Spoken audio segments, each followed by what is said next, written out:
नमस्कार दोस्तों, ITI fitter टेट थ्योरी फर्स्ट ईयर का चैप्टर 10 से जितने भी आपके इंपॉर्टेंट क्वेश्चन है, ठीक है, वो सभी क्वेश्चन मैं आपको इस वीडियो में करा रहा हूं। और आईटीआई अगर आपने किया है तो आईटीआई जॉब और क्लास के लिए प्लीज चैनल को सब्सक्राइब कर लेना। और ये जो पीडीएफ है आपको हमारे टेलीग्राम पर मिल जाएगा, उस टेलीग्राम का लिंक मैं वीडियो के डिस्क्रिप्शन में डाल दूंगा, ठीक है।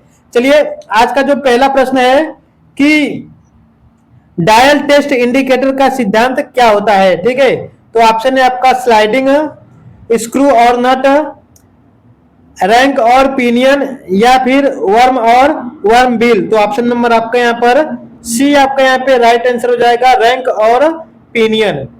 अगला प्रश्न है कि स्क्रू थ्रेड माइक्रोमीटर का उपयोग करके किस डायमेंशन को मापा जाता है। तो ऑप्शन है आपका स्क्रू थ्रेड की पिच, स्क्रू थ्रेड का माइनर व्यास, स्क्रू थ्रेड का मेजर व्यास, या आपका स्क्रू थ्रेड का प्रभावी व्यास। तो ऑप्शन नंबर आपके यहाँ पे डी राइट आंसर हो जाएगा, ठीक है। चलिए, अगला प्रश्न है कि किस प्रकार का पावर ट्रांसमिशन स्पर गियर द्वारा संचालित होता है। तो ऑप्शन है आपका समानांतर संचरण, कोणीय संचरण, प्रतिच्छेद संचरण, या आपका लंबवत संचरण, ठीक है। ऑप्शन नंबर आपका यहाँ पर ए राइट आंसर हो जाएगा, समानांतर संचरण, ठीक है। अगला है कि सेंटर खराद मशीन में कितने प्रकार के वेट वे हैं। तो ऑप्शन है आपका 2, 3, 5 और 6। तो ऑप्शन नंबर आपके यहाँ पे बी राइट आंसर हो जाएगा, 3। अगला है कि स्क्रू पिच गेज का प्रयोग किया जाता है। ऑप्शन है आपका थ्रेड की लीड की जांच करना, थ्रेड के पिच की जांच करना, थ्रेड का माइनर डायमीटर की जांच करना, या थ्रेड का मेजर डायमीटर की जांच करना, ठीक है। ऑप्शन नंबर आपका यहाँ पे बी राइट आंसर हो जाएगा, थ्रेड के पिच की जांच करना। चलिए, अगला प्रश्न है कि इस यंत्र का नाम बताइए। ऑप्शन नंबर दिया गया है वर्नियर माइक्रोमीटर, बाहरी माइक्रोमीटर, 3 वायर माइक्रोमीटर, या आपका screw thread micrometer. Option number आपका यहाँ पर डी राइट आंसर हो जाएगा, स्क्रू थ्रेड माइक्रोमीटर। चलिए, अगला प्रश्न है कि केंद्र खराद में एक्स के रूप में चिन्हित भाग का नाम क्या है। ऑप्शन नंबर आपका यहाँ पर एप्रन, सैडल, क्रॉस स्लाइड, या टॉप स्लाइड। तो ऑप्शन नंबर ए आपका राइट आंसर हो जाएगा, एप्रन। अगला है कि एक्स के रूप में चिन्हित भाग का नाम क्या है। ऑप्शन है आपका क्लच, फीड सिलेक्टर, खराद स्पेंडल, फीड डायरेक्शन लीवर। तो ऑप्शन नंबर आपका यहाँ पर डी राइट आंसर हो जाएगा, फीड डायरेक्शन लीवर। चलिए, अगला है कि एक्स के रूप में चिन्हित खराद के विनिर्देशन का नाम क्या है। ऑप्शन नंबर है आपका बेड की लंबाई, सेंटर हाइट, स्विंग व्यास, या केंद्र के बीच की लंबाई। तो ऑप्शन नंबर आपका यहाँ पर बी राइट आंसर हो जाएगा, सेंटर हाइट। चलिए, अगला है कि खराद मशीन में बैक गियर यूनिट का उद्देश्य क्या है। तो ऑप्शन है आपका स्पेंडल की गति कम करे, स्पेंडल की गति को बढ़ाए, स्पेंडल की को जल्दी बदलना, या फिर धुरी पर असामान्य प्रभाव से बचने के लिए, ठीक है। ऑप्शन नंबर ए आपका राइट आंसर हो जाएगा, स्पेंडल की गति कम करे। अगला कि गेज का नाम क्या है, ठीक है। ऑप्शन है आपका ring gauge, screw pitch gauge, filler gauge, radius gauge. तो ऑप्शन नंबर बी आपका राइट आंसर हो जाएगा, स्क्रू पिच गेज। अगला है कि पिच की सीमा क्या है जिसे स्क्रू थ्रेड माइक्रोमीटर द्वारा मापा जाता है, ठीक है। तो ऑप्शन है आपका 0.01 से आपका 0.5 मिलीमीटर, या 0.02 मिलीमीटर से 3.5 मिलीमीटर, या आपका 0.25 से 3.5 मिलीमीटर, या 0.5 से 2.5 मिलीमीटर। तो option number C right answer हो जाएगा, 0.25 से आपका 3.5 मिलीमीटर। अगला है कि मैट्रिक स्क्रू थ्रेड बीमा की किस रेंज को स्क्रू थ्रेड माइक्रोमीटर द्वारा मापा जाता है। तो ऑप्शन है आपका यहाँ पे दिया गया है M1 टू M6, या आपका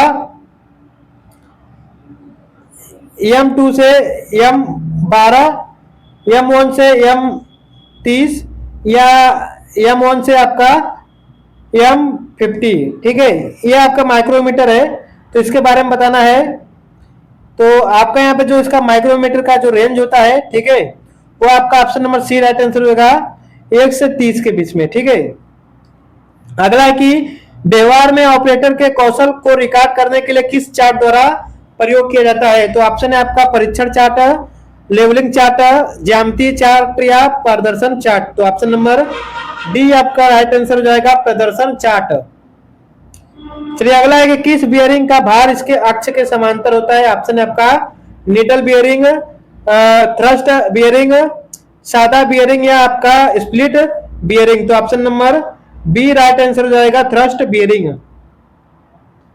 अगला है कि कौन सा कुल उत्पादन रख रखाव से संबंधित है? ऑप्शन है आपका ग्राहकों को दोषपूर्ण सामानों की सप्लाई करना, अनिर्धारित रख रखाव, उत्पाद की गुणवत्ता को बिना बढ़ाए या आपका रख रखाव लागत को कम कर देना। तो ऑप्शन नंबर डी आपका राइट आंसर हो जाएगा, ठीक है, रख रखाव लागत कम कर देता है।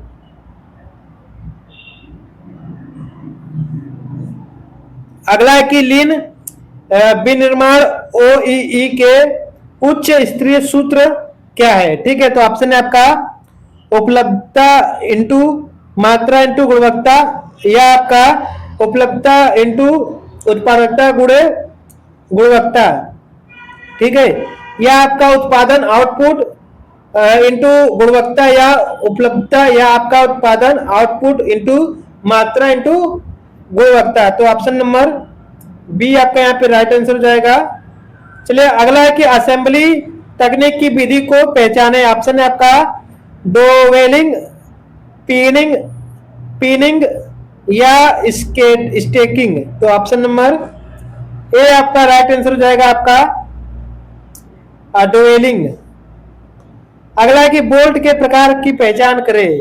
ऑप्शन है आपका क्लियरेंस होल के साथ bolt, body fit bolt, anti fatigue bolt या टी बोल्ट। तो ऑप्शन नंबर ए आपका राइट आंसर हो जाएगा क्लियरेंस होल के साथ बोल्ट। अगला है कि असेंबली तकनीक में दिखाए गए भाग के प्रकार का नाम बताइए।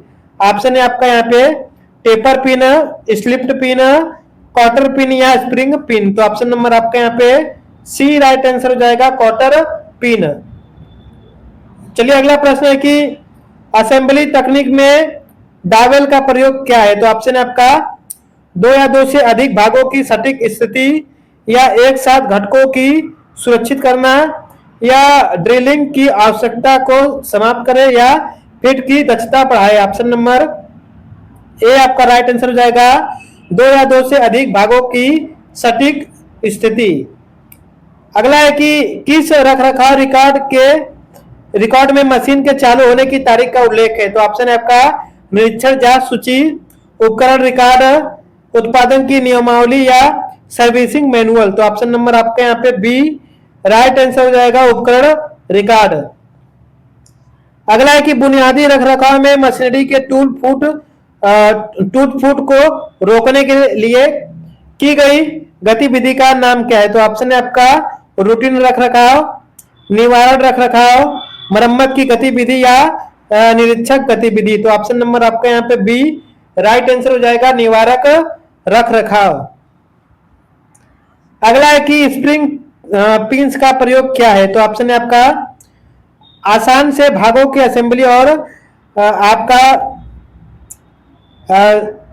सी असेंबली या असेंबली में व्यापक टॉलरेंस के साथ अनुरूप होलक का पता लगाना या असेंबली के भागों को रिटेन करना या पार्टिस के परिशुद्धता को स्थिति चेक करना। ठीक है, तो ऑप्शन है आपका बी आपका यहाँ पे जो है राइट आंसर हो जाएगा असेंबली में व्यापक टॉलरेंस के साथ अनुरूपक होलक का पता लगाए।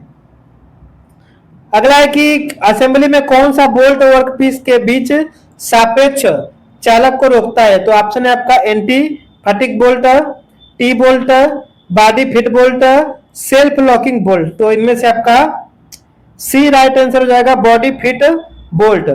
अगला है कि कौन सी असेंबली तकनीक रिवेटिंग विधि के समान है? तो ऑप्शन है आपका डोवेलिंग, पिनिंग या स्टॉकिंग। तो option number C right answer हो जाएगा आपका पिनिंग।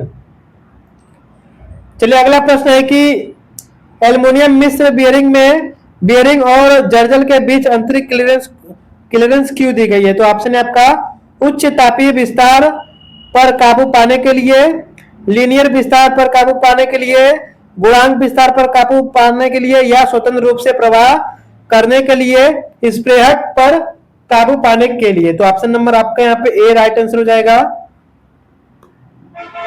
दोस्तों आज मैंने चैप्टर 10 से रिलेटेड जितने भी आपके इंपॉर्टेंट क्वेश्चन है, ठीक है, तो सभी आपको इस वीडियो में मैंने करा दिया है। बाकी आगे क्लास के लिए चैनल को सब्सक्राइब करके वीडियो को लाइक शेयर कर देना, और जितने भी गवर्नमेंट या प्राइवेट सेक्टर की जितनी भी वैकेंसी आ रही है उसकी भी अपडेट हम आपको दे रहे हैं। तो टेलीग्राम को ज्वाइन करके आप लोग अपने दोस्तों को शेयर कर देना, क्योंकि वहां पे जितने भी आपके ऑफिशियल नोटिफिकेशन रहते हैं आपको मैं वहां पे शेयर करता रहता हूं। ठीक है, धन्यवाद।